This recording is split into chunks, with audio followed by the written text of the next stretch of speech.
On this Community Wednesday, let's break down the Modern Warfare ISO.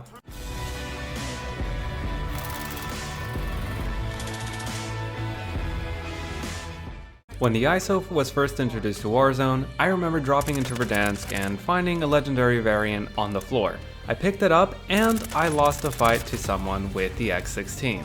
It dealt so little damage that you could lose a fight to pretty much anything. But over the months, it's received a lot of buffs, so let's find out if it's finally worth using.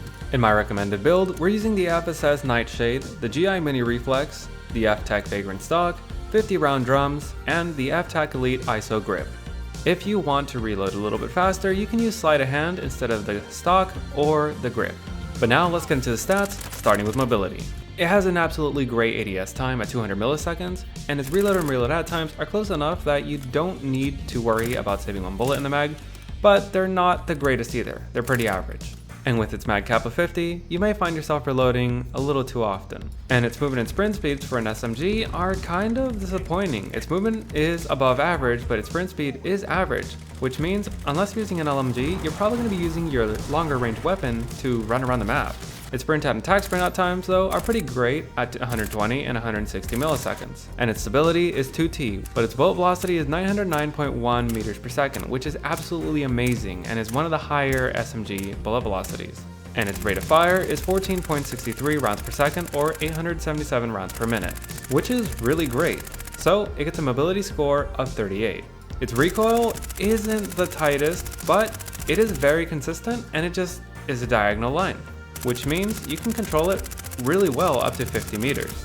It can be used further, except the side-to-side bounce may be causing you to miss a few shots here and there. So it gets a recoil score of 35. The ISO has one drop-off point at 26 meters. This means that while some SMGs may be in their third damage range already, you're still in your first, which is pretty incredible. In its first damage range though, its headshot damage isn't the greatest, and its limb damage is also pretty bad. But its upper torso and lower torso TTKs are average, which is kinda good. And because they're around 600 milliseconds, that means you can actually use this as a decent up-close weapon. But between 26 and 30 meters, where most assault rifles are still in their primary damage range, you will be losing to pretty much everything. So in those 4 meters, just be careful. After 30 meters though, even though it has no change in damage, this is where most assault rifles are switching to their second damage range. And at this point, you're getting average scores, but many long-range rifles are still getting below average TTKs here, so you may have an advantage.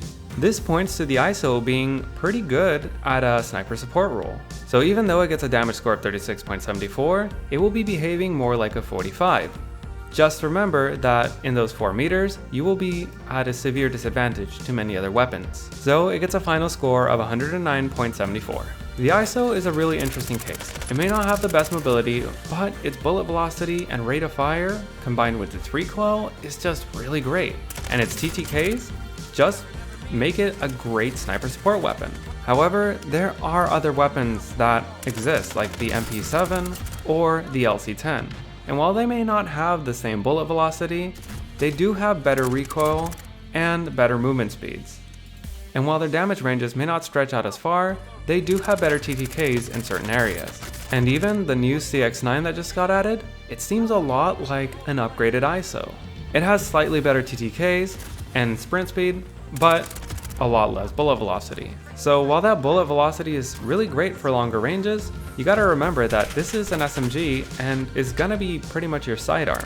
So if you plan on pairing it with a slower sniper rifle, this won't help you very much when you're trying to get around the map. But if you're pairing it with something like the Swiss, then maybe you can get away with it. But at that point, why not use something like the AK-74 or even the AUG, since they also have higher bullet velocities? The ISO is just very difficult to recommend because while it may feel great to use, it's just like the CX9. It's a good weapon, it's just outclassed by so many things. And that's just a problem with the Modern Warfare weapons. They just suffer way too much when it comes to movement and sprint speeds. It has a great rate of fire, great velocity, and recoil, and even its TTKs are pretty great, but I can't recommend it when you're just going to be moving through the map so slow. And I've noticed this especially with those weapons that have integrated suppressor barrels. They're just punished way too much in the movement speed department. And then they punish you even more for trying to have a magazine that can actually take on more than one person. And it's just so hard to recommend Modern Warfare weapons when there's Cold War weapons out there that do basically everything they do better. Pretty much, if you like the idea of the ISO, use the LC10 because it's just that but better. But if you want to run it with a longer range Cold War weapon, especially one with a slower ADS time like the Farah, then you may actually be able to use this. And sure, you'll probably be at a disadvantage when you're trying to rush through a building since the movement and sprint speeds are pretty low, but it does have a slightly better ADS time than something like the LC10. And since TTKs are pretty close anyways, and you have a higher rate of fire than many of the other weapons, using that faster ADS time may actually get you a slight advantage. But just like with the CX-9, it would be a great weapon if they just had more competitive movement speeds. So if you want to use the ISO, you can, and you can do pretty good with it. Just remember that you're at a disadvantage when it comes to movement. So if you play things to your favor, you may actually be doing pretty well. So that's the ISO. Have you used it recently? And if so, what'd you think about it? And if there's any weapon, build, or part of the game you want me to break down, let me know and you may see it on the next Community Wednesday. But that's the video. If you enjoyed it or it's helped you in any way, let me know by leaving a like. If you got any questions or comments, leave them down in the comment section down below. And if you want to make sure that you never miss another video, be sure to subscribe. Thanks for watching.